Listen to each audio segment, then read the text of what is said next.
नमस्कार, मी मोहम्मद सिकंदर, हिंदवालाच बातपत्रात स्वागत. बातम्या शैक्षणिक क्षेत्रातील. एकेकाळी जिल्हा परिषद शाळा ही शहरासह ग्रामीण भागातील शिक्षणाचे केंद्रबिंदू असायचे. या जिल्हा परिषद शाळेतून डॉक्टर, इंजिनियर, तहसीलदार, कलेक्टर सुद्धा घडले आहे. अलीकडच्या काळात शैक्षणिक क्षेत्रात बाजारीकरण झालं. शैक्षणिक क्षेत्रात इंग्रजी शाळाही मोठ्या प्रमाणात फोफावले असल्याने जिल्हा परिषद शाळा मात्र नामशेष होत चालली आहे.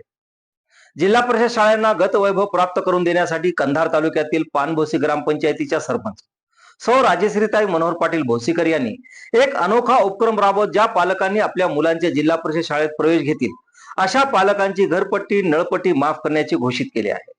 या नाविन्यपूर्ण उपक्रमाची तालुक्यात नव्हे तर संपूर्ण जिल्ह्यात चर्चा होत आहे. सर्व नागरिकांना आवाहन करण्यात येते की जिल्हा परिषद शाळेमध्ये जे पालक आपल्या पाल्याला प्रवेश देतील अशा सर्व पालकाचे घरपट्टी व नळपट्टी माफ केली जाईल.